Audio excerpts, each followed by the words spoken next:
Comme vous avez pu le remarquer, cet épisode ne traite pas des attentats de Marseille ni des attentats de Las Vegas, non pas parce que j'en ai rien à foutre ou que je veux éviter ce genre de sujet, mais bel et bien parce que j'avais déjà écrit cette chronique ainsi que celle de demain, et il est hors de question que cette bande de connards fanatiques me fasse repousser un texte. Donc on en parlera, mais dans les prochaines chroniques, hein, et la semaine prochaine d'ailleurs probablement, puisque de toute façon je suis pas là pour surfer sur l'événement. Bon épisode.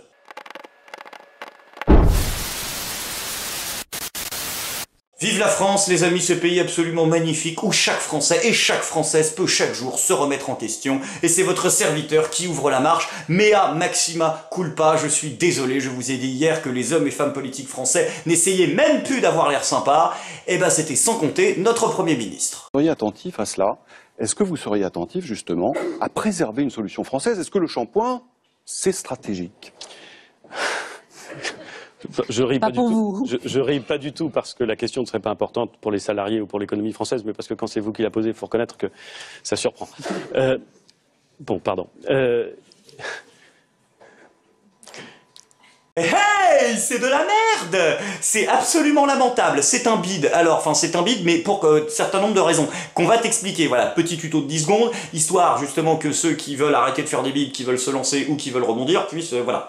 Alors, tu commets 4 des 5 erreurs à ne pas faire quand tu balances une vanne. Première erreur, ta vanne est à chier. Si, ça peut jouer. Je te cache pas que très souvent, dans un bide, il y a le fait que la vanne soit pas drôle a une petite influence. C'est pas, mais quand même une petite. Deuxième raison, tu n'as pas le contrôle du rythme parce que ça se voit que tu oses pas vraiment la balancer, tu bafouilles, donc du coup Léa Salamé, elle te la spoil à moitié et eh ben t'es baisé parce que du coup, vu que tu n'as plus le contrôle du rythme, tu n'as plus le contrôle des rires. Troisième erreur, tu dis quand même ta vanne, alors que soit faut fermer sa gueule à ce moment-là, soit il faut la changer justement pour rebondir par contre-pied. Mais bon, voilà, visiblement tu l'as pas fait. Et quatrième erreur, tu t'excuses de ta vanne, le truc à jamais faire. Puis soit dit en passant, si tu tiens vraiment à t'excuser, bah autant que ce soit pour la politique pourrie que t'es en train de mener. Enfin bon, c'est pas la cata complète, hein, tu ne commets pas la 5e erreur, hein, qui est de retenter la vanne plus tard en se disant cette fois-ci ça va passer. Hein? Il a donné, mais... Attendez, mais pourquoi on est d'accord? mais comment on tranchera le débat? Pourquoi est-ce qu'on est en train de discuter? On on est en train de se couper les cheveux en 4, pardon pour monsieur Langlais. Ah bah non, autant pour moi, c'est le strike. Désolé, j'avais pas prévu. T'es Premier ministre de la France, donc je veux dire à un moment, si tu veux faire des jeux d'esprit, à la limite, fais plutôt comme Mélenchon, tu vois. Moi, si tu veux faire des jeux d'esprit, je préférerais devoir faire de la philosophie, à la limite. Hein? Comment ça, je préférerais pas? D'abord, je n'ai peur de rien. Oh, À part de la mort, peut-être. Parce que ni le soleil ni la mort ne peuvent se regarder fixement. Même pas des souris. Bien, on va passer au CETA. Vous savez ça. Ah bah non, je préférerais pas. Bah non, effectivement, tant pour moi. Laisse la Rochefoucauld tranquille, déjà pour commencer. Et deuxièmement, problème de rythme, toujours pareil, tu n'as absolument aucune maîtrise, donc ça bide quoi. J'ai été Premier ministre de la France, Édouard Philippe. C'est-à-dire qu'à un moment, si j'ai envie de te voir faire des jeux d'esprit, je l'ai déjà dit, mais c'est pas grave. Je veux dire, abandonne les mots. Voilà, abandonne directement les mots, les jeux de. Ouais. Reste sur les chiffres, à la limite. Je veux dire, balance-nous des chiffres, des trucs pour combien on va se faire niquer, combien ça va augmenter. Voilà. Moi, j'ai envie de te voir faire des chiffres. Donc, comment ça, j'ai pas envie? Est-ce que les pensions de retraite vont augmenter le 1er octobre? Il y aura un processus de revalorisation des pensions de retraite, comme c'est le cas. Le 1er octobre? Je ne sais pas si ça sera le 1er octobre ou le 1er janvier. Là aussi, je vais revenir exactement vers vous. Théoriquement, c'est le 1er octobre. Ce sera le 1er octobre. Sur l'inflation? Du montant de l'inflation? Ça, on verra. Je ne peux pas vous le dire. Je n'ai aucune feuille devant moi. Je n'ai pas tous les chiffres en tête. Je ne suis pas un surhomme. Je n'ai pas tous les chiffres en tête. Moi, je suis un gars sérieux. J'essaie de faire les choses sérieusement. Quand je sais, je dis. Quand je ne sais pas, je vérifie. Il vaut mieux. La prime d'activité va augmenter? La prime d'activité va augmenter. De combien? Le président de la République s'y est engagé. Et je sais. Vous verrez ça au moment de la présentation du budget, mais elle va augmenter. Et le minimum vieillesse? Et le minimum vieillesse augmentera également. Il augmentera aussi, oui. En 2018. Ce sera contenu dans le budget. À partir de... Allez, encore une fois, vous me laissez vérifier pour ne pas vous dire d'inexactitude. Ok, à quoi sert ce mec? Quelqu'un a la réponse ou pas? Parce que là, moi je sais pas personnellement. Et puis, je suis un gars sérieux. T'es en train de nous dire quoi là? Qu'on est passé des grands hommes aux gars sérieux? Ça ne me va pas du tout. Je suis peut-être un peu exigeant, mais ça ne me va pas du tout.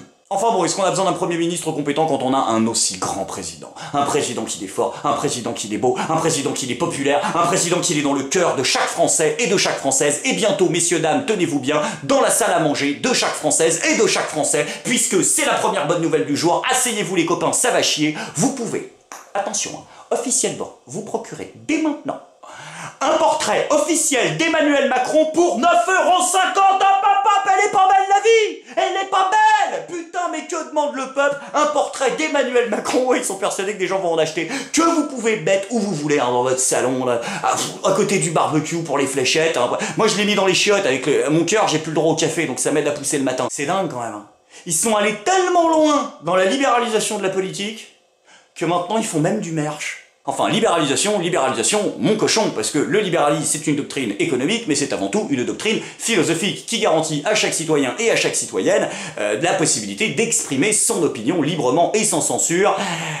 Et là, non. Ah non, Emmanuel Macron n'a repris que la partie économique, hein, c'est-à-dire celle qu'il arrangeait. Hein. Pour la partie liberté d'expression, bah, c'est un peu mal engagé, comme on l'apprend dans cet excellent ouvrage qui sort cette semaine, puisqu'Emmanuel Macron a décidé de mettre en place une liste noire des intellectuels français à ne plus inviter ou à inviter le moins possible. C'est Philippe Besson dans ce personnage de roman où il a suivi Emmanuel Macron, qui indique donc que vous êtes sur une liste noire des intellos français, parmi Emmanuel Todd, Alain Finkielkraut, Régis Debray. Alors bien évidemment, Emmanuel Macron a justifié sa décision. On l'écoute. Il ne m'intéresse pas tellement.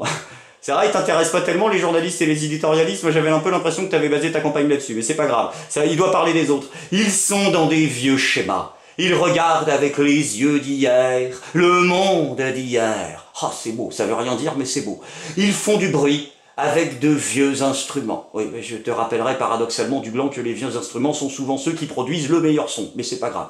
Pour une large part d'entre eux, ça fait longtemps qu'ils n'ont pas produit quelque chose de renversant. Ah oui, parce que t'es critique littéraire en plus. Remarque, le mec est banquier, homme politique, donc il peut tout faire. Du reste, il propose quoi? Oui, alors là, je fais une petite pause, parce que je commence à avoir plein de museaux de cette phrase à la con, et je la reçois dans le museau suffisamment aussi, souvent aussi, donc c'est pour ça que j'y vais. C'est pas leur boulot, c'est pas le mien non plus. Alors, vous inquiétez pas, j'ai des choses à proposer, je sais, tout le monde me fait chier avec ça, j'en propose bientôt, ça arrive. Je suis pas tout seul sur le coup et sur la combine, ceux qui me suivent sur les réseaux sociaux savent peut-être un peu de quoi je parle, mais je peux pas teaser plus, parce que j'ai pas envie que l'équipe d'en face soit prévenue. Donc voilà, vous inquiétez pas, ça arrive. Mais c'est pas leur boulot, et voilà. Donc, et en plus, Emmanuel Macron, quand on a donné l'ordre à tous les députés de La République En Marche de ne pas signer de propositions de loi ou de ne pas participer à des propositions de loi qui émaneraient d'autres groupes que La République En Marche, même si ça devait servir les intérêts de La République En Marche ou du gouvernement, bah on ferme sa gueule, parce que tu leur reproches de rien proposer, mais je veux dire, t'as mis en place un système démocratique dans lequel, si tu proposes, tu es blackboulé, donc ferme ta gueule. Ils sont devenus des éditorialistes, des esprits tristes, oh ils sont tristes, ils englués dans l'invective permanente. Et les fainéants, là, on en parle ou pas? Hein? Bref, c'est pas grave. Ce qu'ils détestent, c'est l'idée même d'une réconciliation. Y a un rapport avec le mouvement politique d'Alain Soral? Ah non, je pense pas. Je leur préfère de vrais penseurs. Ah, bien évidemment l'argument, le sophisme du vrai écossais pour conclure ta magnifique prestation bouseuse. Alors, comme ça, tiens, je vais vous l'expliquer, comme ça va durer 10 secondes et vous vous ferez plus baiser, hein, parce que l'argument, le sophisme du vrai écossais, hein, c'est le sophisme préféré de tous les politicards et les religieux de France et de Seine-Saint-Denis, donc du coup, on y va. Le principe, comme ça, vous saurez le repérer. Personne A, personne B, ok? Imagine Jacques. Personne A. Les Écossais ne mettent pas de sucre dans leur café. T'as vu, c'est mal doublé. Réponse B, enfin, interlocuteur B, bah, mon grand-père est écossais, il met du sucre dans son café. Interlocuteur A, ton grand-père n'est pas un vrai Écossais. Voilà, c'est-à-dire que c'est le truc qu'on entend absolument partout. Hein, c'est pas un vrai mec de droite, c'est pas un vrai mec de gauche, c'est pas un vrai dissident, c'est pas un vrai catholique, c'est pas un vrai musulman. Vrai sur quels critères? C'est pas précisé dans l'énoncé, donc c'est de la merde. C'est quand même dingue de se dire qu'au même moment, il y a à peu près 70 ans, nous accueillons avec un mépris de fer les imputations dérisoires. Ah, tu vois, le mec, en substance, vient de dire à peu près la même chose. Hein, mais c'est bizarre, ça sonne différemment, je sais pas. Ah, c'est les mots d'hier. Ah oui, les mots du nazisme, de la haine. D'accord, j'avais pas... Ah oui, c'est pour ça.